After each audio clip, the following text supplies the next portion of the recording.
नमस्कार, महत्वपूर्ण न्यूज में आप सभी लोगों का स्वागत है। अगर अभी तक आपने हमारे चैनल को सब्सक्राइब नहीं किया है तो जरूर करें और हमारे बेल आइकन को दबाएं, जिससे सारी अपडेट्स आपको सबसे पहले मिले। तो ये आपके रोजमर्रा की जिंदगी में आपके प्रभाव डालेंगे। जिनके मुख्य लक्षण कुछ इस प्रकार हैं, जो मानसिक और शारीरिक हो सकते हैं। मानसिक लक्षण जिसमें हर समय आपको नकारात्मक विचार आने, नेगेटिव थॉट्स आना, क्या होगा जैसी बार बार बातें, हम अभी आगे क्या होना है, कैसे जाना है, क्या करना है, ये सब चीजें बार बार दिमाग में आना, बिना किसी वजह के डर लगना।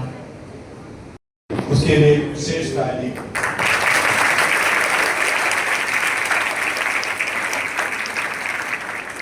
लेकिन एक वार्निंग है, एडमिशन वाली बात को लेकर रिफॉर्म नहीं जाना फादर के पास। फादर अभी प्रिंसिपल है, ओके। तो and our honorable medical superintendent Dr. Vinay Sinhalji, today's panelists and Sister Leta, administrator, Meena ji, principal, College of Nursing, and all our staff members and the beloved students and our guest teachers and other honorable members from different institutions and city. Once again, good afternoon to all of you. Today, Fatima Hospital, Padri Bajar, Gorakhpur is completing 30 years. आज फातिमा अस्पताल 30 साल अपने जो existence के, अपनी जो स्थापना के जो पूर्ति हो रही है, या इसको हम लोग कंप्लीट कर रहे हैं 30वीं ईयर।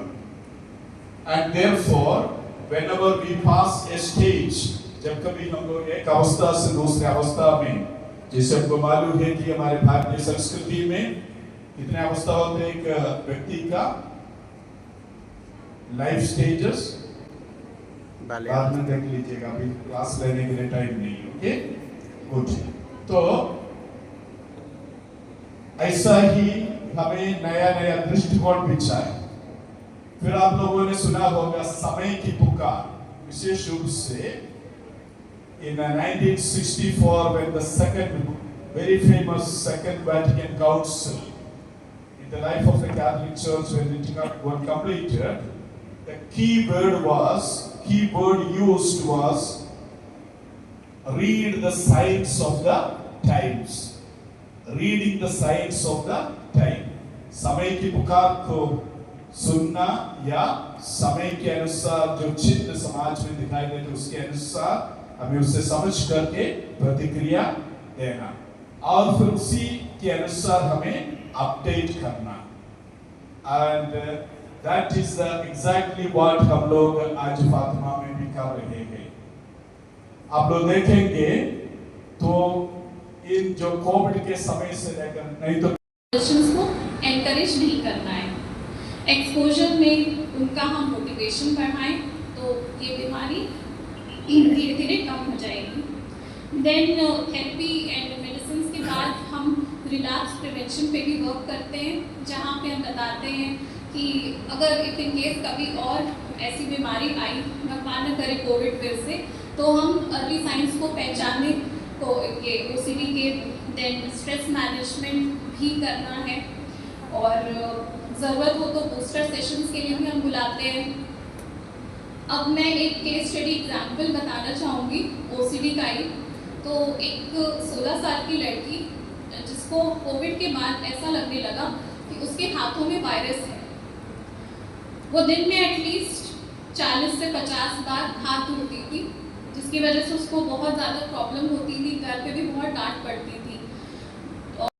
ये ध्यान देना भूल जाते हैं वो स्क्रीन पे क्या चीज़ देख रहा है, पढ़ाई कर रहा है या और भी चीज़ें देख रहा है।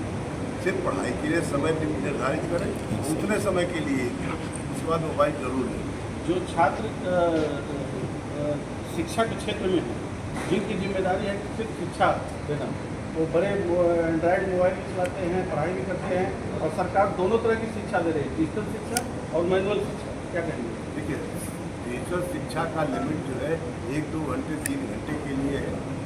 अगर बच्चा उससे ज़्यादा मोबाइल इस्तेमाल कर रहा है तो उसमें बंदी या पाबंदी जरूर लगानी चाहिए। उसके बाद बच्चे से मोबाइल ले लीजिए, जो कुछ पढ़ना है वो पढ़ना है। आप सबों को, मीडिया बंधुओं को और पूर्वांचल के जो माननीय नागरिकों को